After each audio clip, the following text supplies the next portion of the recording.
Go live.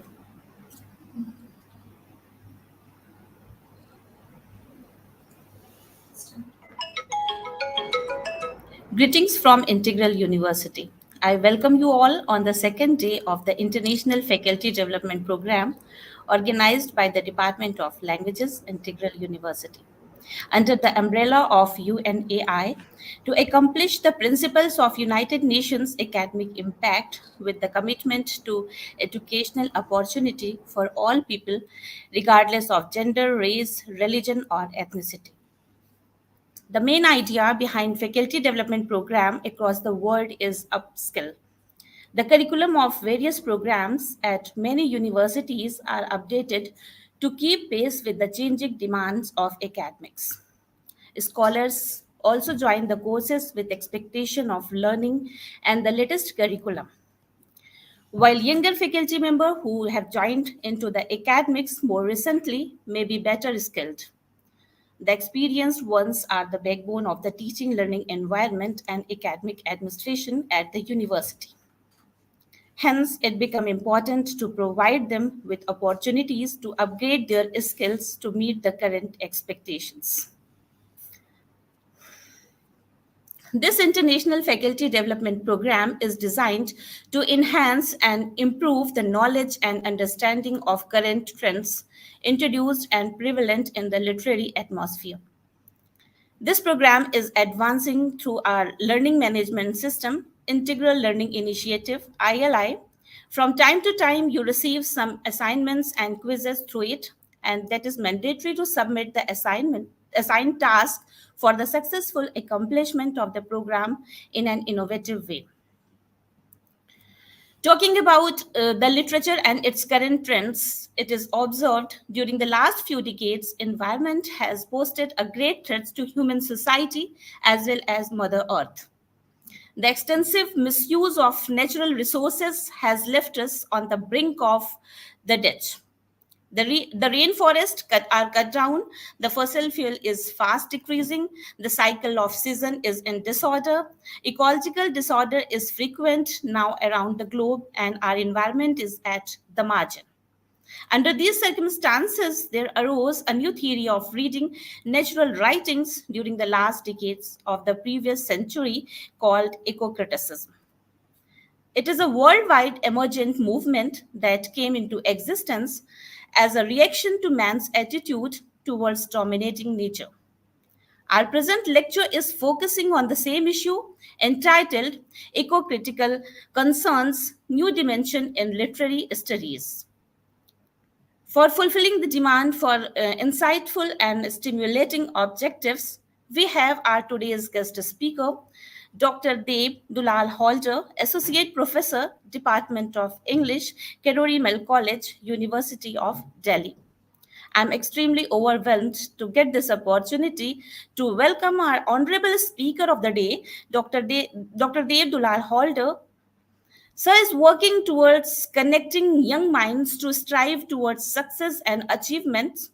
We are grateful to him for accepting our invitation and becoming the speaker of today's event. Sir doesn't require an introduction as he is well recognized figure in academics. Sir is known for his wonderful administration and high achievements of the institution. Sir has incredible 20 years of teaching experiences and has authored many textbooks, books, and e-contents on various branches of literature. Some of his distinguished work are Advanced Literary Criticism, Victorian Poets, a Critical Edition, Comparative Literature and Translation, Popular Fiction, Critical Essays, Technical Writing and Communication Theory and Practice, and Foundational Concepts of Transmission, a beginner's handbook. Sir has remarkable administrative experience. He is the in charge of the Department of English and a member of various governing bodies of Kirori College.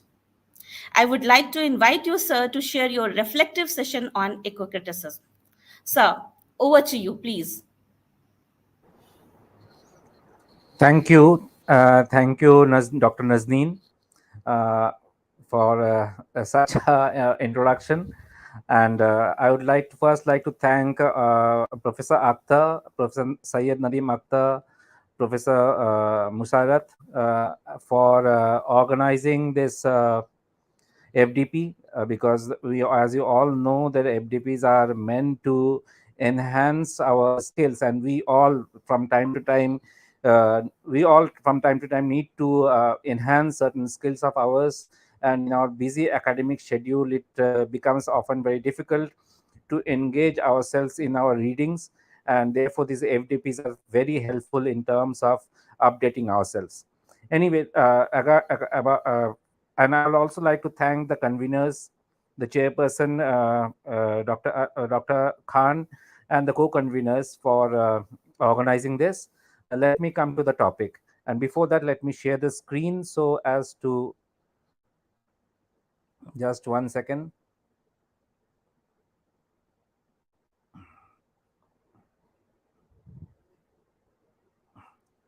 Okay, is the screen visible to all, the PPT? Yes, sir. It Okay. is visible. So as we are all aware, we are talking about eco-critical concerns in literature, and as Dr. Nazneen has already talked about, that in today's time, it is very significant that we think in terms of eco-sustainability, because without that we cannot survive at all. So we are, if you don't think in terms of eco-critical ways, obviously we are moving towards our own doom. So and as we know that this FDP is also under the UN, and one of the sustainability goals of UN is to make the environment cleaner, to make environment sustainable. And therefore also from that point of view, it is very significant that the eco-critical concerns are being brought into our thought process, not just literary studies, but into our everyday thought process, so that we can move towards a more sustainable, greener world. As you all know that, and we are all experiencing COVID-19 for past 2 years, and we have been suffering a lot. Our nation has been suffering, the whole of the planet has been suffering, and we all know that this is one of the things which is caused by the environmental degradation that has happened for the past few decades. So, what I want to moreover focus on today is to think in terms of eco-critical concerns that should be the one of the primary motive of literary studies. This is the first thing.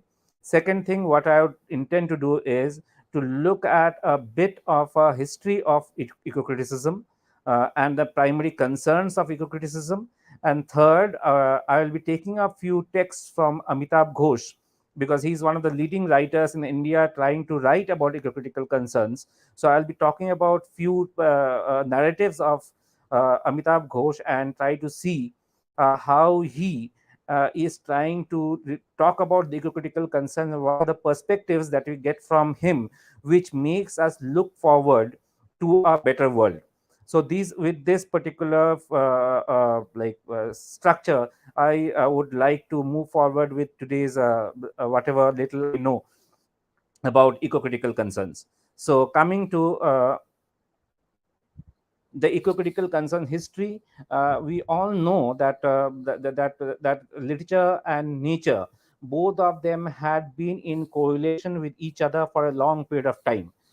For a longer period of time, there has been a relation between the two, because the poets, writers, novelists, they have been talking about literature. They have been talking in terms of nature for a long period of time, because without nature, without the healing power of nature, without the kind of sentiment that the nature brings in us, with the kind of tranquility that nature brings in us, it is impossible to live a life in today's urbanized, industrialized world.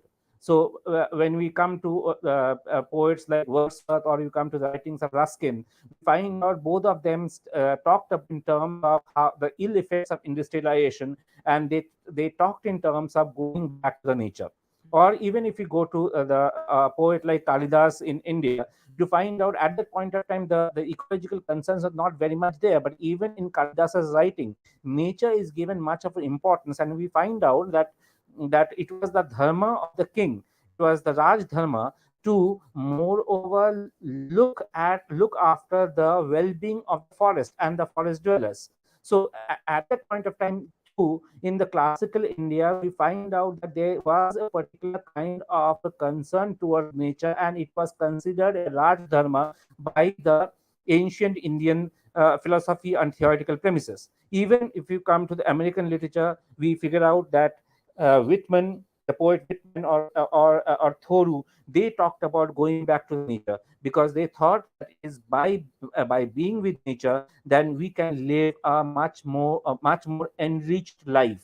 So this concern with nature has been a predominant theme of all literary studies for a very, very, very long period of time.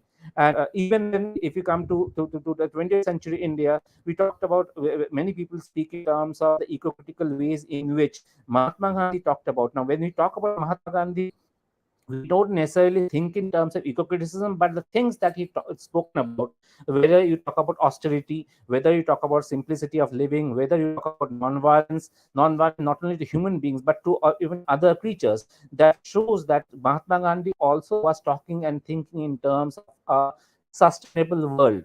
So there you find out literature has always been talking in terms of ecology. Literature has always been talking in terms of nature, and literature has always been inspired by nature. So, from that point of view, when you talk about ecological concerns, the primary point that I want to come across is, though this is thought to be a new dimension to literary studies, but actually it is not so. Nature has always been a very of greater concern to our life and to the literary to the creative writing and to the people, those who are practicing literature. So from that point of view, it is very significant that we take up this issue in the present context, when we are moreover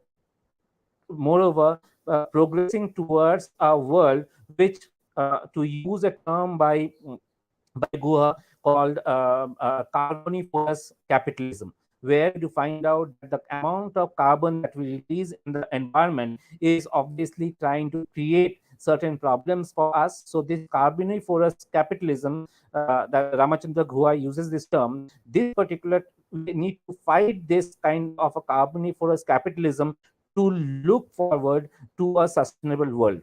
And in this also, in this context, we do find out there's another two term which are very significant. One is Anthropocene and another is Anthropoi. We will talking about, I will be emphasizing on these two terms when we come to Amitabh Ghosh. But moreover, what I want to concern here, what I want to speak about here is that how ecological sustainability is what should be and is one of the predominant theme of the emerging literature of our times. Uh, when we come to environmentalism, we moreover think in terms of it being a question of social justice. That is, we think in terms of rich and the poor. We think in terms of how the richer ones are the ones, those who are trying to perpetuate the carboniferous capitalism, and how the poorer ones are the victims of it. Now, if you think in these terms, we are only thinking of the human-centric world, but as we know that environmentalism is not only about Anthropocene or human centricism, but it is also about rights the plants, animals, and wild habitats. We talk in terms of our own rights, we talk in terms of human rights, but we never think in terms of how these human right concerns, the rights of the rights not only for the humans, but there are certain rights that animals, plants, and wild habitats also have. And from that point of view, when we talk about eco-criticism, we are not only talking about the rights of human being, but we also need to talk in terms of the rights of the other living creatures or the non-living creatures that are around us. Only when we find out that the abiotic and the biotic content are are coexisting in terms of being together, and where they are in rightful proportion, then only we can think in terms of sustainable development. So when we talk about environmentalism, we should not necessarily think only in terms of human beings, but we should go beyond human and think in terms of other biotic and abiotic creatures and objects that are there in the world. Now, this is obviously a new response, a very, very, very recent response to environmentalism. So, based on these different kinds of responses to environmentalism, Ramachandra Guha writes a book called Environmentalism, a Global History, in which he talks in terms of that there are two waves of environmentalism that has come into being. Obviously, this thing about the first wave, second wave environmentalism, Ramachandra Guha is borrowing from feminism, because in feminism we all know that there have been many waves. There have been first wave, second wave, third wave, and there people are talking about the fourth wave even today. So this notion of the first, second wave that we can find out in environmentalism, Ramachandra Guha is talking about talking in terms of that. And in the first thing that we come across when you talk about the first wave of environmentalism comes in the 1960s with the publication of a particular book called Silent Spring in the US in 1962. This book was published by Rachel Carson, where you find out Rachel Carson is primarily talking in terms of the environmental pollution which was caused by the chemicals, by the sorry, by the pesticides. So along with that, if you think in terms of the first wave in the 1960s and 70s, because of the industrialization all over the world, there was a certain degradation of the environment, because of which we find out there was a response of environmentalism towards the developmental program that was going on around the world. And that was the first wave, where it's a critique of industrialization. But as we all know, that industrialization is not the only factor which has caused the environmental degradation. And therefore there comes a second wave, where the second wave is making a much more intellectual, comprehensive response to the environmental degradation, and talking in terms of sustainability, ecological sustainability. So these are the two waves that are there in eco-critical concerns. And these days, most writers those who are writing, they are primarily writing from the point of view of the second wave, and not just making a critique of industrialization. Now, Ramachandra Guha further then talks in terms of like divides this history of eco-critical concerns into four categories, or primarily three categories. First is the age of ecological innocence. Let me take the example to understand it. Let me take the example of India specifically. Let us think in terms of post-independent India. Like what happened was that as we got independent, obviously one of our concern was to become self-sustainable. And because of that, we find out at that point of time, one of the important thing that came up in the 5-year policy, 5-year economic policy, was to first look forward to the agricultural development, and along with that also a kind of industrial development. And at that point of time, the concern never was that of the environment. The environment was not a concern. What was primary concern was to become self-sufficient, both in terms of agriculture and industry. And this is the time which Ramachandra Guha talks about as the age of ecological innocence, because at that point of time, people didn't think in terms of environment at all. The environmental factor was never a factor before passing a industrial project.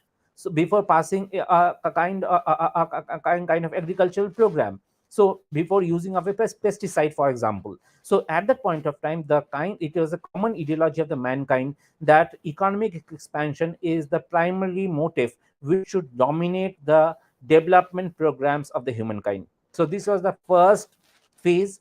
The second phase was the ecology of affluence, where to find out, because of industrialization, because of the use of pesticides and chemicals in agriculture, and because of also the human living, the consumerist living, we do find out that the environment started getting polluted further and further.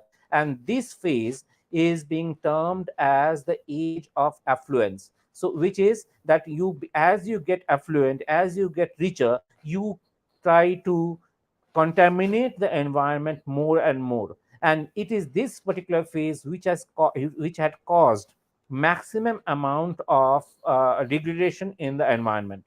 And the third phase is the phase of deep ecology, which is the phase where we are talking about biospheric egalitarianism or biocentrism, which is going away from anthropocentrism.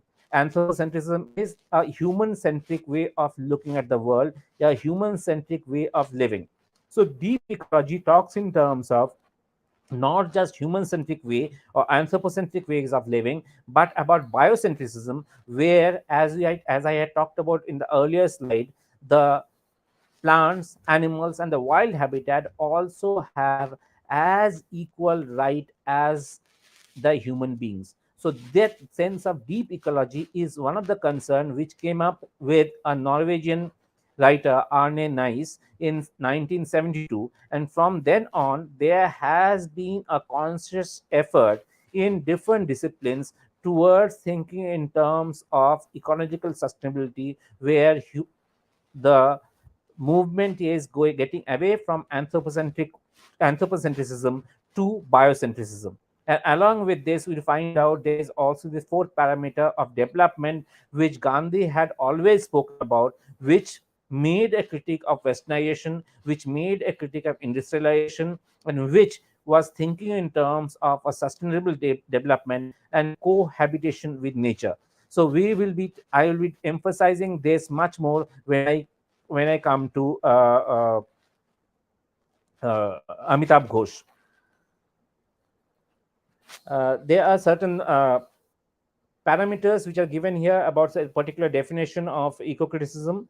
But we all know what eco-criticism is, more or less. But still, I thought that a broad definition of eco-criticism would be better for us. And till now, whatever little I have read on eco-criticism, this is what I found out to be the most significant definition. Eco-criticism is study of the relationship between literature and environment, conducted in a spirit of commitment to environment's praxis.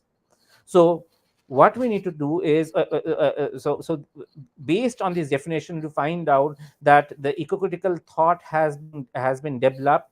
But the problem that we need that we need to think about is that the eco-criticism as it has developed in the Western world, and eco-criticism as it has developed, as it is not developed but is developing presently, the, if you can talk about neo eco-criticism as it is developing in India or the other third world countries, are a bit distinct, because we don't face the similar kind of a problem that the Western countries face.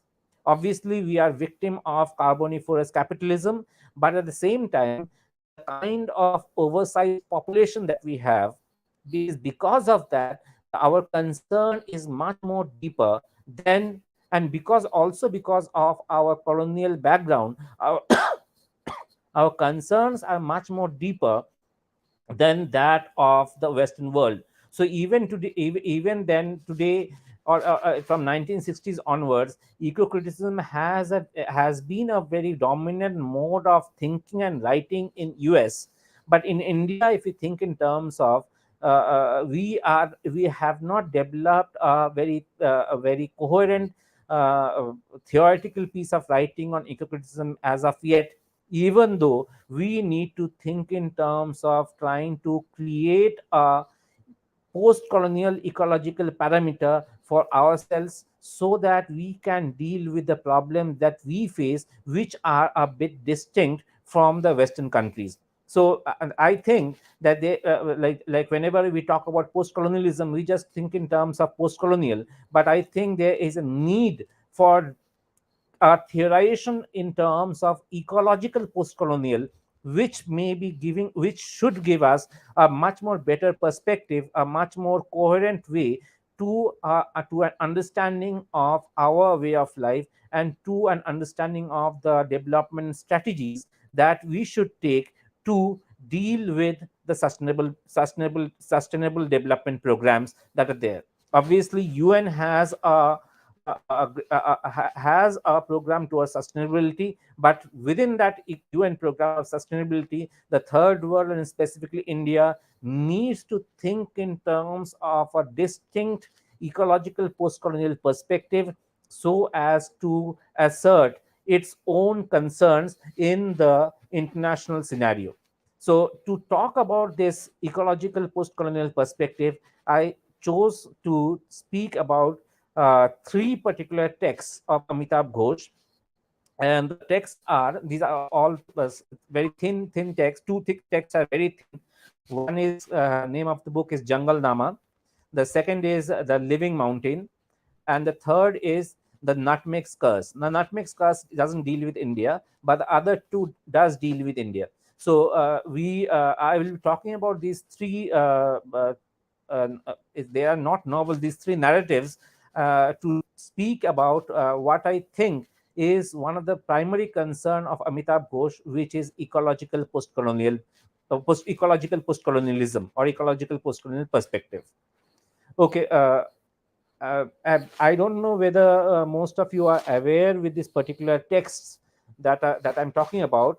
The first text that I'm talking about is by Amitabh Ghosh's Jungle Nama.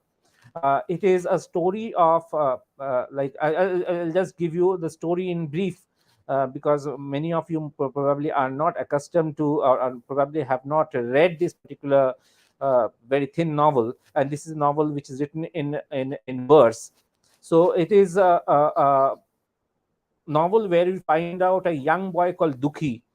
Dukhi is being taken, or is being employed by his uncle Dona as a Lashkar in one of his 7 ships, which are going to the Sundarban area to explore the riches there.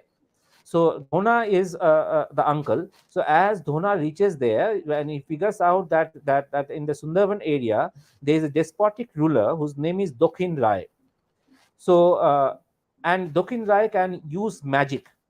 So Dokin Rai says to Dona that I will fill all your 7 ships with utmost riches that Sundarban has to offer. But the thing is that you have to leave a young boy for me.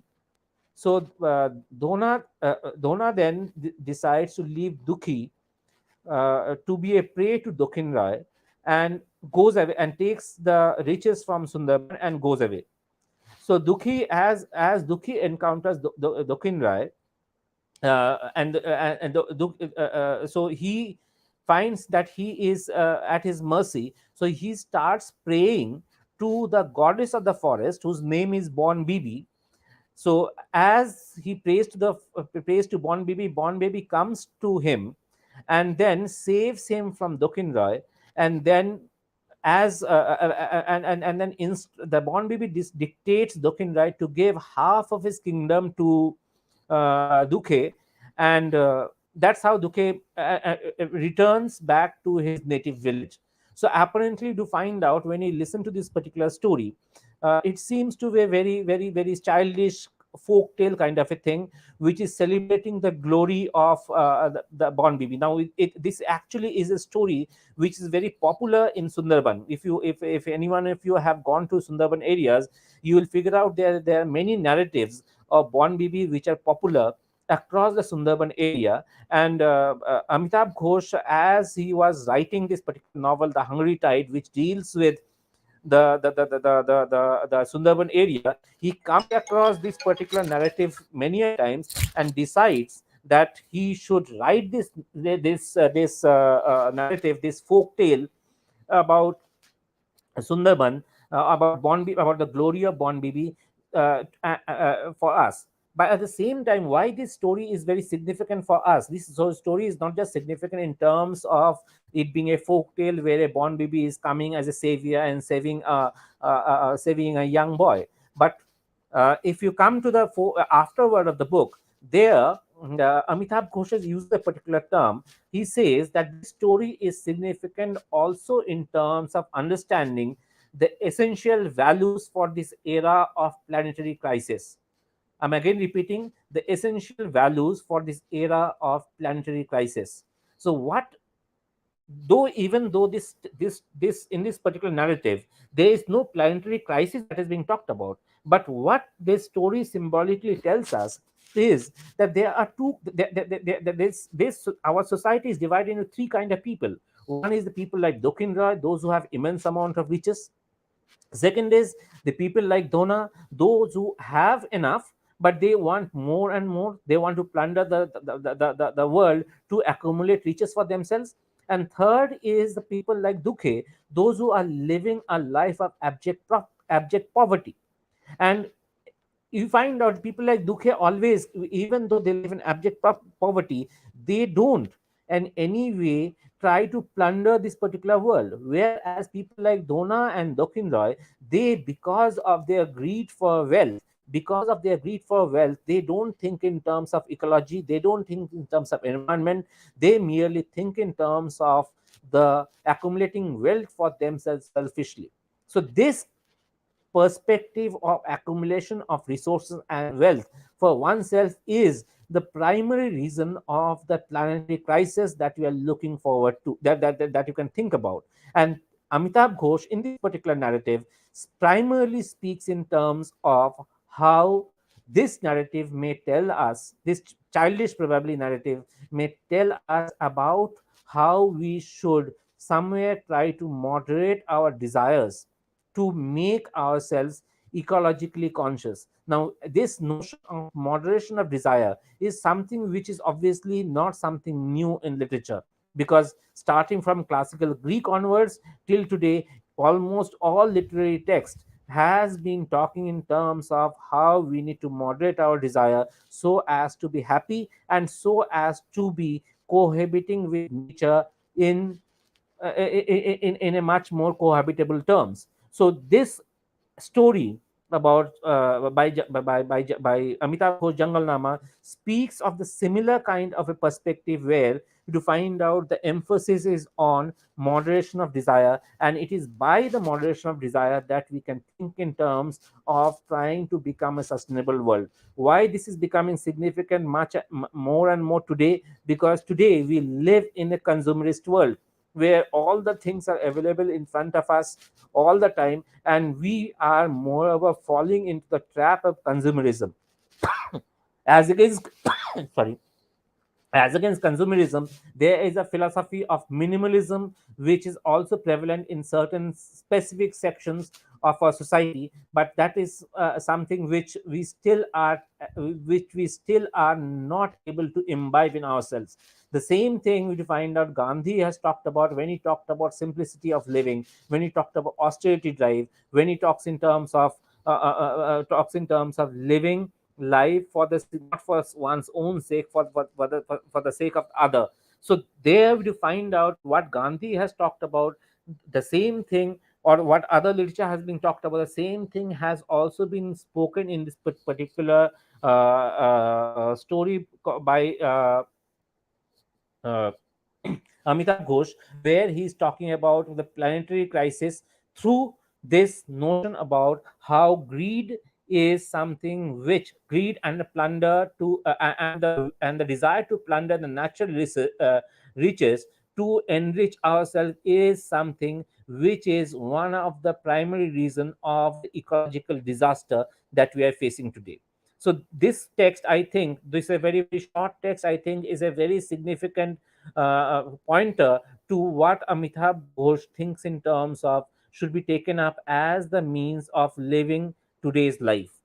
The second text that I am talking about is a story called The Living Mountain. This is a story which was published this year only, and the subtitle of the story is very significant again, where the subtitle says a fable of our times. So again this is I find to be again the story this story to be of much more concern than Jungle Nama to our present life. Now in this particular story, what happens is that there is a book club that Amitabh Ghosh is a part of, And each year in that book club, one member of the club decides what would be the theme of that particular year. And in that book club, each member of that particular club, they read and discuss that particular theme throughout the year. So one of Amitabh Ghosh's friend was to decide the theme of that year, and she decided the theme to be Anthropocene. So when this theme was decided, people usually say, "Ki kya hai? What is this? There is what does this even mean?" So then they start pondering over the theme, and this lady, whose name is Mansi in the particular narrative, in the Living Mountain, she says that I will give you a narrative about this and a reading list. I'll share that by night. But what happens is, for 7 days, Amitabh Ghosh doesn't receive any mail from this particular lady, and on the seventh day night, a mail comes from Mansi to Amitabh Ghosh, where Mansi states that on that day, after this particular meet that they had over the book club, she went off to sleep and she had a dream. She had a dream because of which she was very disturbed, and she then went to a psychiatrist. And the psychiatrist told her that you should write whatever he has seen in the dream. So whatever this particular lady Mansi saw in her dream, and she is a lady from Nepal. Whatever she sees in her dream, she then writes, and that narrative that she writes, which is has seen in her dream, is what this story, The Living Mountain, is all about. And the story is that there is a living mountain, and this name of the mountain is Mahaparvat. And the people of Mahaparvat, people those who are the native dwellers of Mahaparvat, they primarily sell the resources that are available in the foothills of the Mahaparvat uh, to survive. But there are two things that they don't do, which is they never try to scale the Mahaparvat. They never try to rise up in the in this particular mountain. And second is they never allowed any outsider to come into their arena. What they do is, whatever riches that they get from this mountain, they accumulate that, they go outside their particular native place, and then they sell it there. So, and this is how this particular community has been living for a very long time.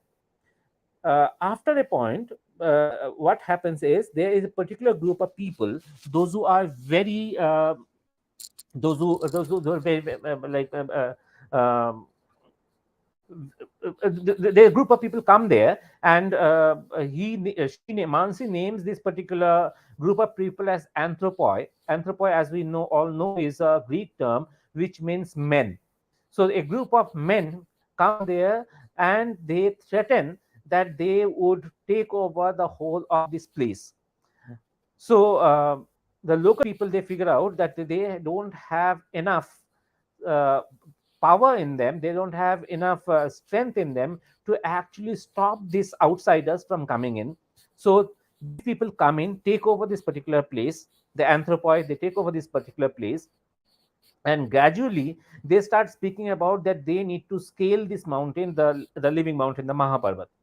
And as these people take over, and as the anthropos are thinking of scaling the mountain, the local people think that probably anthropos are justified in whatever they are thinking, and they have been fools that they never try to rise up in this mountain and figure out that probably the mountain has far greater riches to offer to them. So gradually you find out that local people, they start losing faith in their own culture, in their own tradition, in their own folk song and dance, and they start imitating the anthropoi. And after a point, the anthropoi decide that they are about to scale the mountain, and you find the local people, they also help the anthropoi to scale the mountain. So as they are scaling the mountain, and we find out there is some kind of ecological disaster that is happening, and because of which you find out that the whole place become unstable. And then the anthropos also fear this ecological disaster, and they start saying to the local population there, that why don't you again start singing and dancing your old songs so as to appease the mountain Mahaparbat, and so that this ecological disaster stops. At this point of time, these local people, they figure out that they have actually forgotten those folk songs, they have forgotten to dance, and they have forgotten how to worship the Mahaparbat. So they found that they are in a bigger problem right now, because the whole of the place is going through a utmost disastrous time. So at that point of time, one old lady comes up and says that, okay, I do remember the folk songs. So she starts singing, and gradually the whole of the community comes together to sing and dance, and that disaster is somehow stopped. So this is what the story is all about. But again, I think this story seems very childish, seems very folklorish. But to find out, when we think about this critically, we come to know that this is a story which is a story of colonialism. This is a story which is a story of how the colonial forces came and disrespected nature. This is a story of how the colonial forces came and did ecological disastrous schemes in the colonies and destroyed the environment of the third world. So through this particular very simple story, and this novel is not it's not even a novel, it's a story about of 20-25 pages only. Through this particular story, Amitabh Ghosh is hitting hard at the colonial ventures, where the colonial power came and disregarded the third world environment and disrupted the environment altogether. And we find out that there has been in the third world a tradition of respecting nature. There has been a tradition of worshipping nature, but that whole tradition of worshipping nature is something that has been destroyed because of the western colonial forces, because of the forces of westernization.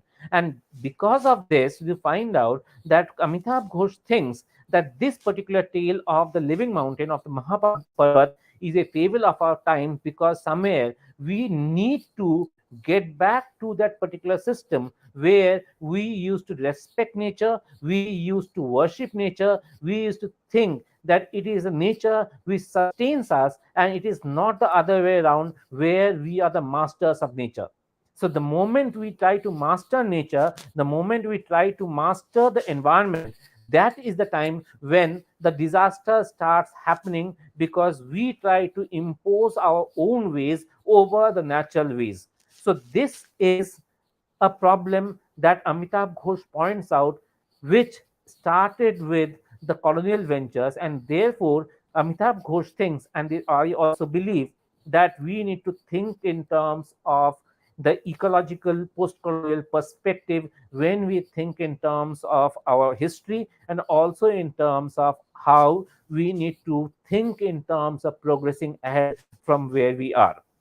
Coming to the third narrative, which is Nutmeg's Curse.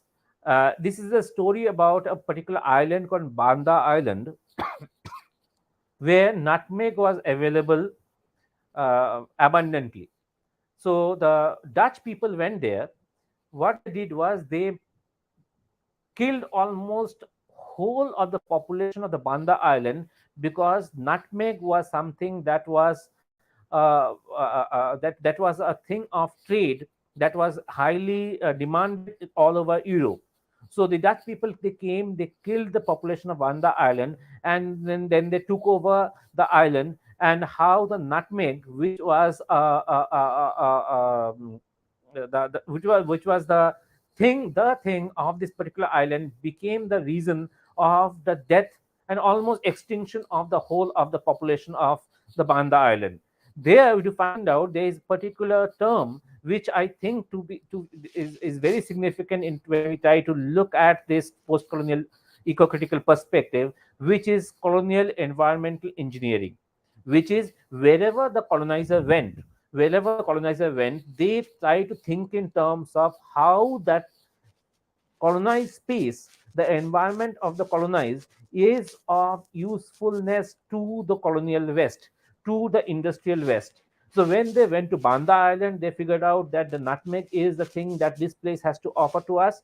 So they try to make use of the Banda Islands only for getting nutmeg, and they didn't have any problem in trying to do away with the whole of the population there. Or even if you thinking in terms of when the British people went to Australia, to find out, they figured out that Australia, they termed Australia to be a no man's land, the terra nullius, and they disregarded the fact that the aboriginals lived there, and they said this is no man's land, and what they did was they tried to set up penal colonies there, disregarding the fact that penal colony and later the gold rush would take away the lives of the local people there, which is the aboriginals. So like even if you think in terms of India in the colonial in the 19th century, you find out as the British industries, primarily the textile industries, needed too much of indigo, and therefore to find out there in the Bihar, Bengal, Orissa belt, to find out how the farmers are being forced only to cultivate indigo and nothing else. So there has been certain kind of environmental engineering that the colonial enterprises started doing since the 19th century, and this kind of environmental engineering obviously was detrimental to the environment of the third world, because the third world had its own way of living life, had its own way, own culture, and that environmental culture was disturbed because of the colonial need. So if the colonizer needed a particular thing from a particular colonized space, they engineered that space according to their need, and because of which they try to bring about ecological disaster. I can now, if you can go back to the earlier text that I talked about, the living mountain, there also is the same thing. The anthropoi, they come to this particular mountain, Mahaparbat.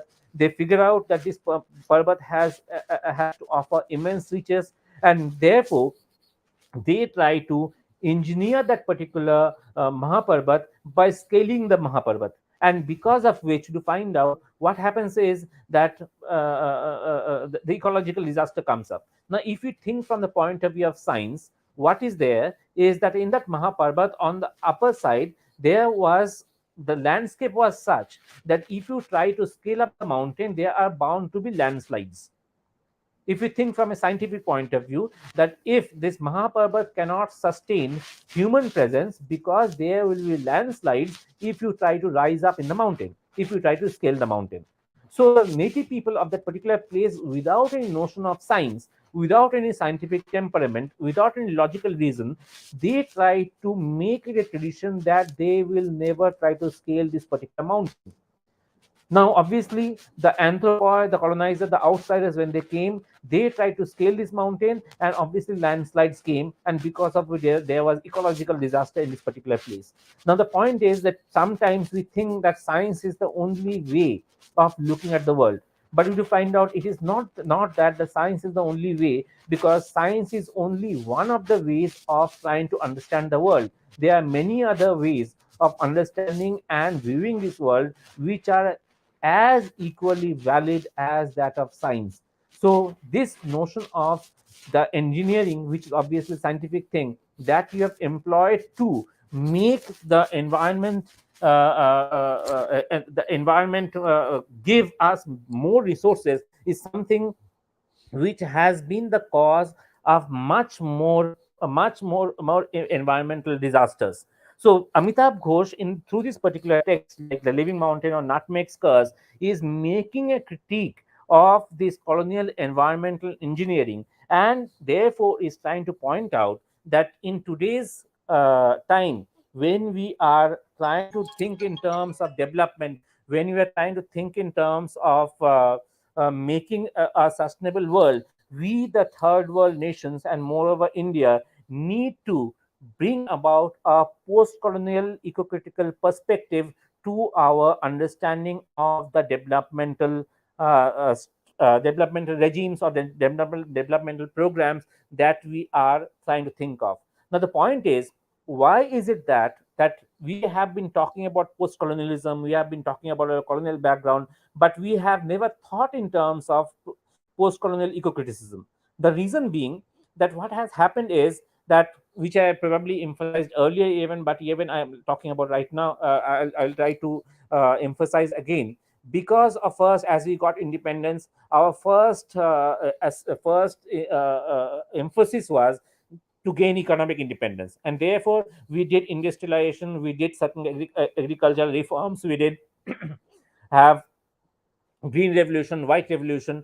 And because of this, because of which we try to moreover think in terms of how we can become economically much more independent there, and we can come up as a major dominant force in the world politics. Second is, obviously, when we talk in terms of post-colonialism, one of the important things was the political independence. Sorry. And the emphasis was moreover on writing a constitution which ensured liberty and equality for all the people living within the periphery of India. And third is, we, because of the post-colonial emphasis, we started a process of decolonization process, where we were trying to gain back our cultural self-respect. So these three: economic independence, political independence, cultural self-respect through the decolonization process, has been the primary perspective of the post-colonial thinking and writing till about the last decade, because these are the ways we thought by which we could enrich ourselves and try to assert ourselves as a greater power in the world politics. In the process of doing so, we had been ecologically innocent. If you can remember the term that Ramachandra Guha has used, we have been ecological innocence, going through the phase of ecological innocence, and that ecological innocence has had a very great impact, very disastrous impact in our lives. So at this point of time, therefore, Amitabh Ghosh thinks that we need to go beyond the realm of industrialization, beyond the realm of decolonization processes, and think in terms of ecologically, think in ecological terms, and develop a post-colonial eco-critical perspective to our developmental parameters, so that we can make an impact in our life, and also not just in our life and in the life of our nation, but also in the life of also to the planet in which we are living. So I think that the road ahead is that we need to first prioritize our nation, prioritize our national development from the ecological perspective, and then also think in terms of the greater nation, which is the planet, because we cannot just think in terms of nation when we are living in a global world, we are living in a globalized world. So if we have to deal with this ecological crisis, then it has to be first the nation, and then also along with that the greater nation, which is that of the planet. So with this, I think I finished today's lecture. Anybody having any questions are most welcome.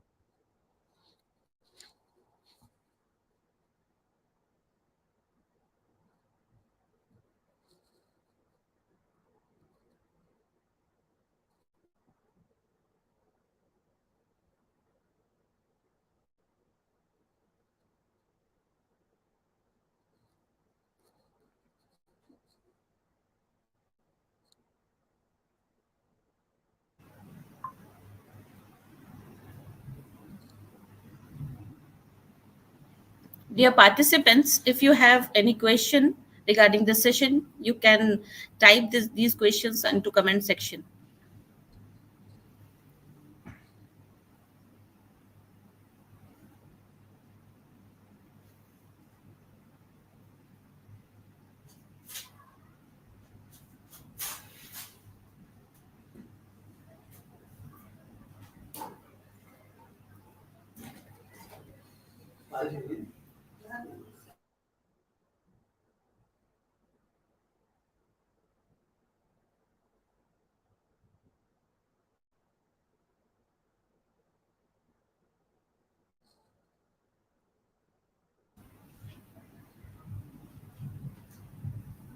है कोई question?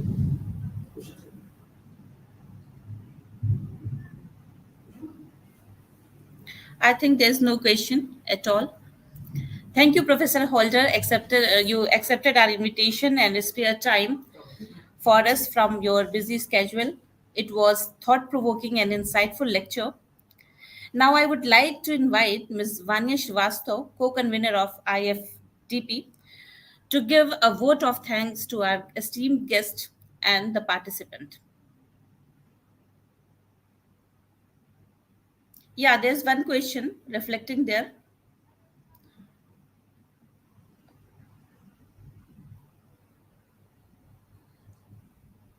Am I audible, sir? Yeah, yeah. There is a question from Vishaka saying any text apart from Gandhi's philosophy that deals with minimalism and eco-criticism. See, Yes. minimalism is actually a different theory than that of eco-criticism. I just brought in minimalism because today I think, moreover, in terms of minimalism is a word which is moreover used in a different context altogether than just eco-criticism. I used it moreover to speak in terms of how this is a thing which is also in vogue today, moreover in terms of architecture. In architecture, minimalism is a particular thing which is in vogue. Second is, it is also in terms of management of household things, where minimalism is a very important thing, which is that you try to keep as less things as possible, so as to make your life happier. What we do in the consumerist world is that we try to accumulate things which probably are no use to us, but yet we think that possessing them would be greater for us. Now, minimalism talks in terms of how we need to get rid of the desire of accumulation and try to think in terms of what are the basic needs we have. And based on the basic needs, we tend to keep we tend to live our life. So that is what minimalistic philosophy is all about. Now, Gandhi directly doesn't talk in terms of minimalism. Gandhi actually talks of simplicity of living. Gandhi talks about austerity. But I'm saying that this today's emphasis of minimalism, as it is being practiced in certain industries, can be related to Gandhi's philosophy. So it is not that Gandhi talks in terms of minimalism, and it is not even that eco-criticism brings in minimalism as one of the important perspective. Minimalism is used in a different set of discipline, different areas of discipline altogether, but it can be related to eco-critical thought.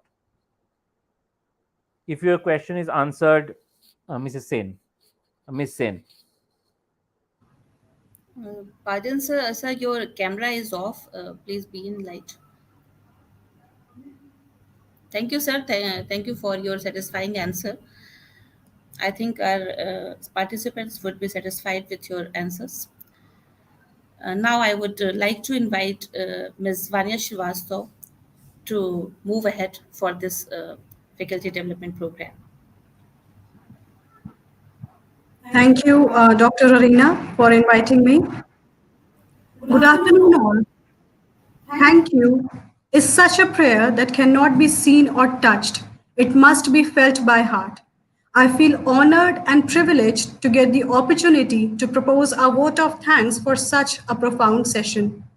On behalf of the head, Dr. H.M. Arif Nadvi, convener, Dr. Arina Nazneen, and the organizing committee of the Department of Languages, Integral University, I convey deep regards and hearty thanks to our eminent speaker, Dr. Dulal Halder. Eco-criticism is a broad way for literary and cultural scholars to investigate the global ecological crisis through the intersection of literature, culture, and the physical environment. As highlighted by Sir, it facilitates understanding the complexities of relationship varying from one species to another and brings out the characteristics of nature and human being. Sir's cutting edge lecture justifies the relevance and prominence of eco-critical concerns that calls for, as rightly said by Sir, living as one with nature and not trying to dominate nature. An event of this dimension cannot happen without support. We have been fortunate enough to be backed by a team of very motivated and dedicated participants. I cannot thank everyone enough for the involvement they have shown and the willingness they have expressed for the International Faculty Development Program. If time is money, then today you have spent millions for us. Thanks to all of you for making this event successful.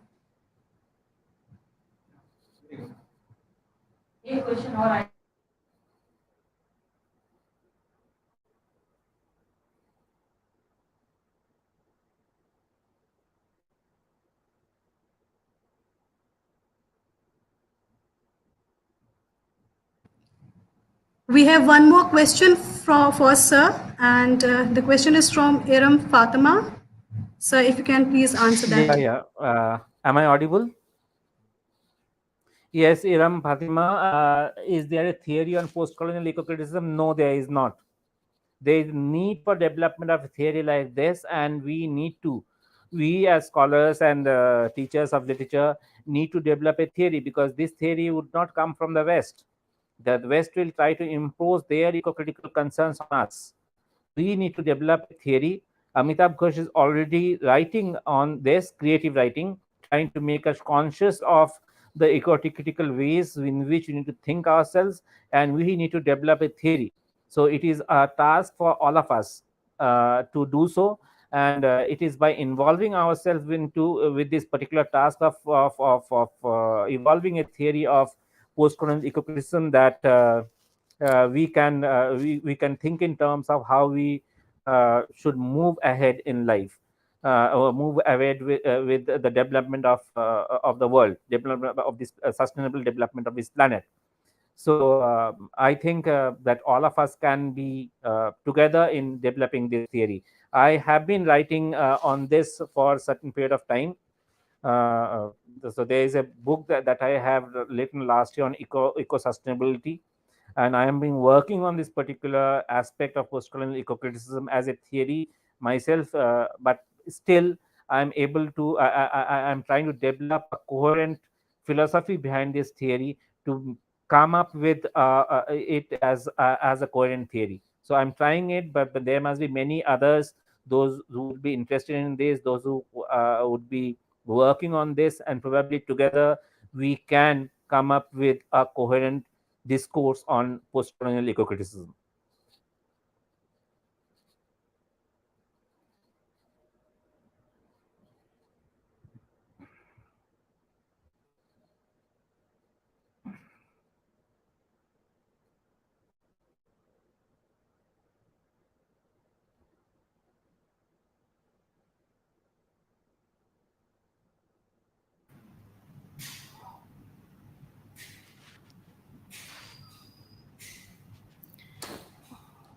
Thank you very much, sir. It was really very insightful lecture. We are indebted to you that you have provided us the treasure of knowledge. Dear participants, you all are showing great enthusiasm in participation and showing patience in receiving information off and on. In our coming lectures, we have more eminent professors to fill the treasure of your knowledge. You have been added through our Learning Management System Integral Learning Initiative ILI. From time to time, you receive some assignment through it. It is mandatory to submit for the successful accomplishment of the program.